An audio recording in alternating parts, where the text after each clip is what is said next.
Hi, welcome to TEDtv, and in this episode I'm going to talk about Google SnapSeed, which is a mobile photo editing app, which is fantastic. I've been using it for several years. So if you're a beginner photographer and you're looking for an app that you can use to give some more pop to your photos and get them out online, then stay tuned for a quick demo.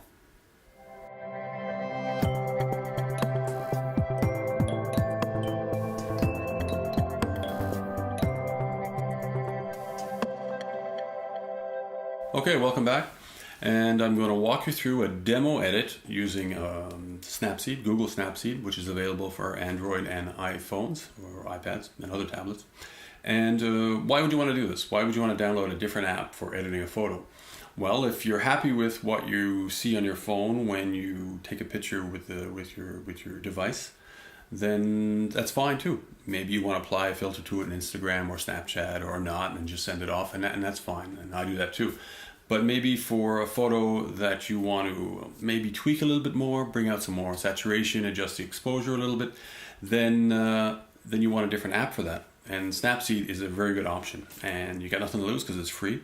And I'm just going to give you a basic rundown on some of the main functions that I use, not all of them because there are quite a few. I'll save some other ones for a different video.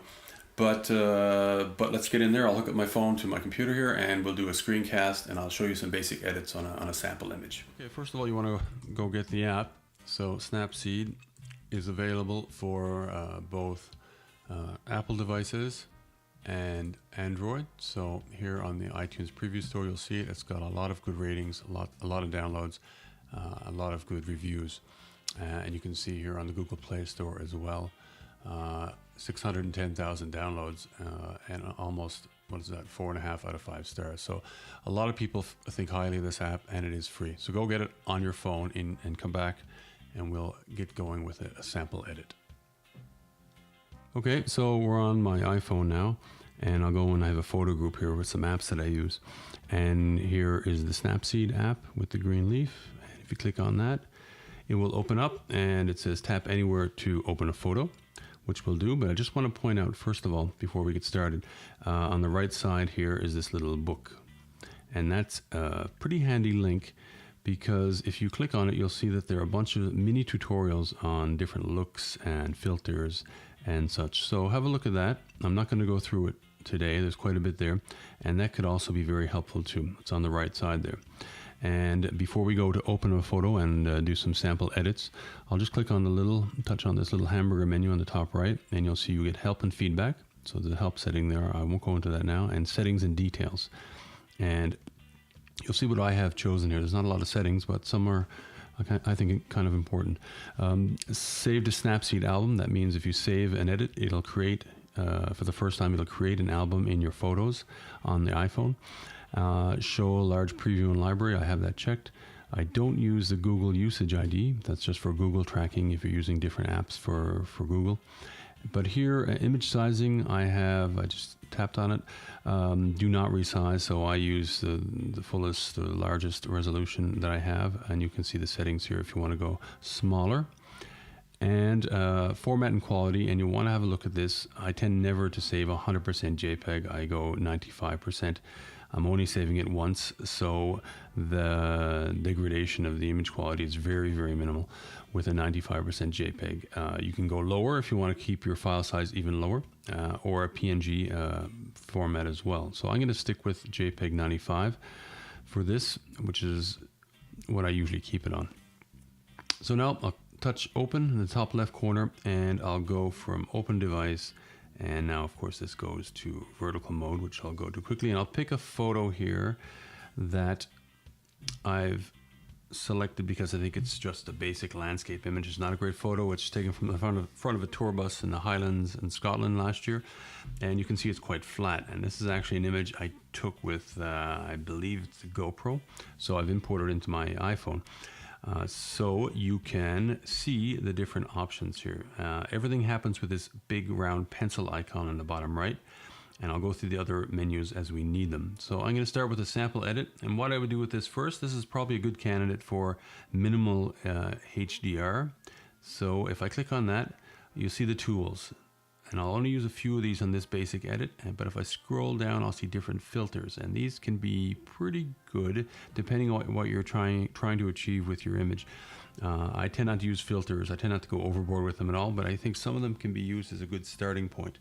And one in particular here is the HDRscape. So I'll use that one today, which is high dynamic range. And I'll click on that, and you can see that by clicking on it, it brings up, and it's already applied a nature filter with a strength of 50%. I think that's a bit too strong. I'm just going to tap once on the photo to get rid of the tools at the bottom. And you can see that's brought out the shadows. It's given it a little bit more pop. Maybe you like that the way it is already. I find it's a little bit too cooked for me. I think the shadows are a little bit too bright. So what I'm going to do, I'm going to click on the bottom. You'll see the settings icon there, and you'll see filter strength, brightness, saturation. And to the right of that is a little color tab icon. I'll click on that. And I'm going to go back to, well, nature's probably fine for this one, but it's a bit too strong. But you see the different options that are there depending on what your subject is. And if I just go through these, you'll see that it will apply a default effect. And some of them are stronger than others, as you see. Okay, so you can see the filter strength is applied. You see the bar, the top blue. The top of the screen is a blue bar, and it shows filter strength of about 50%. So I'm going to go back to nature because I think that's a bit more subdued for this image. And now what I'm going to do, I'll click on the image once to get rid of the menu again. And now if I click on this icon on the left, the settings icon, or by swiping down on the image or up, you'll bring up the submenu. And you see that each setting or tool has a different set of submenus. And so filter strength, I'm going to release that so it stays on strength. But now if I swipe left or right with my finger, you'll see that the strength increases or decreases.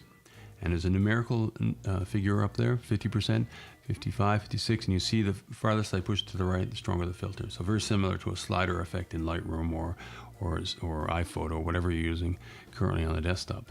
So I don't like this to be too strong, so I'm going to back this off a little bit, just enough to bring out some colors and some of the shadows. And I think that's a pretty good starting point for that.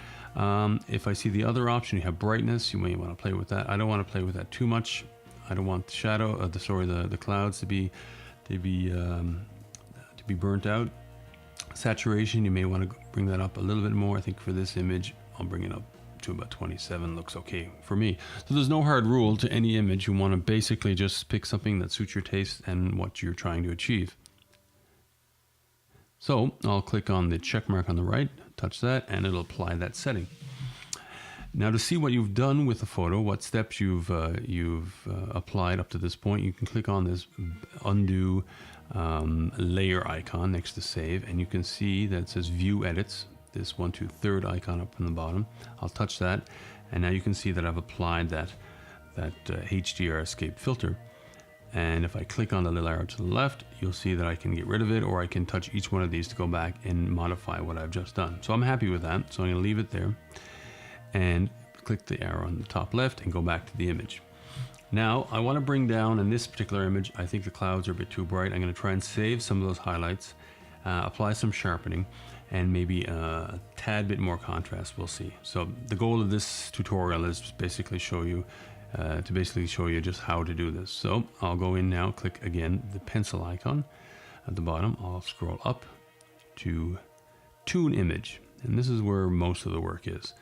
And from there, again, I'll swipe down. You have a histogram on the left. If I click on that, it'll reduce to just a bar icon. And I want to keep that open. And if I go down, I'll see brightness. Okay. And if I scroll to the left now, I touch to the right, I'll bring the brightness down out of the clouds to something that's a little bit more acceptable. So I don't have these blown out white patches in the sky. So I like that. So I'm going to keep brightness at -29, and I'll swipe up again to bring back the submenu. And I'm not going to explain all of these, but you can see most of them are self-explanatory. If you want to apply more contrast or saturation, you can do it here. You've already done that a little bit in the HDR filter, so you don't want to overdo that. Ambience, if I go jack that up a little bit higher, you'll see that it will bring out, it does increase the saturation a little bit, and it actually moves the image to a more warmer tones. If If I go back under 0 and bring it back down, it'll darken the image, and you'll see that I'm hiding some of the details in the shadow. So I'm not even going to use that actually. I'll leave that at 0. But highlights now, I've already brought that down, but if I work on the highlights a little bit more, it brings back the area of the really bright spots in the clouds. It brings it back to something that's what I think is acceptable and not too distracting. Shadows, I do want to bring them up a little bit, so I will bring those up a little bit as well, but I think that's enough for what I want to do with this image.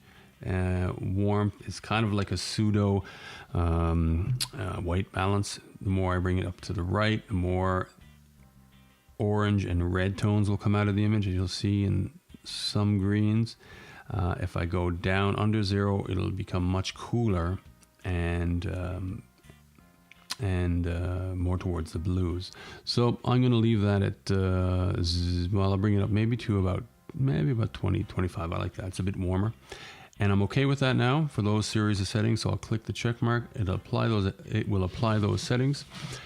And what else do I want to do? I probably want to add a bit of sharpening. So I click on details and I get a structure setting, which I don't use very much, but I can pinch on this image and I'm going to zoom in here. And I'll bring this in. You have a little navigator here in the bottom left, which I'll just leave there just to point that out. And this image doesn't need a lot of structure. This is what I would think would be contrast and micro contrast.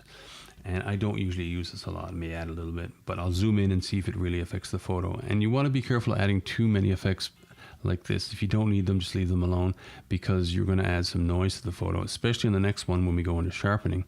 I always add a little bit of sharpening, and I'll bring that up to about 20, and I'll zoom out again to see how this image looks.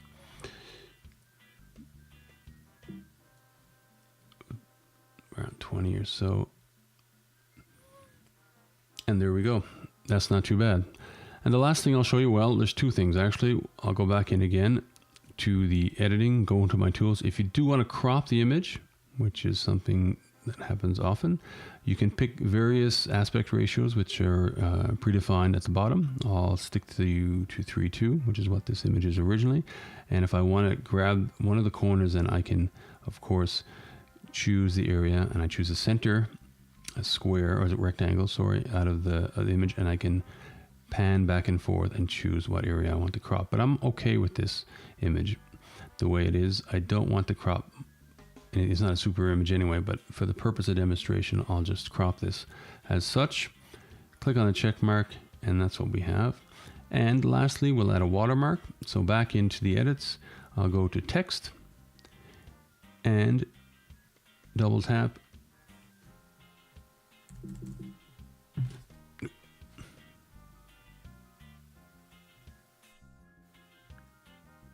Just type in my website just as a sample.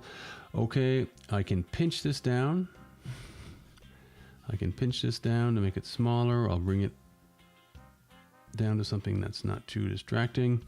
And at the bottom of the image, you'll see these three icons. One's a palette or a palette for choosing a different color for your watermark. And here in the middle, you have an opacity slider, and I'll bring him down to maybe about 25% or so, and you can see that the watermark is still there. I can still move it by just touching and pushing it to the side, and that's okay with me. I'll click on the check mark, and I'm okay with that image the way it is for now, for this purpose of a demo.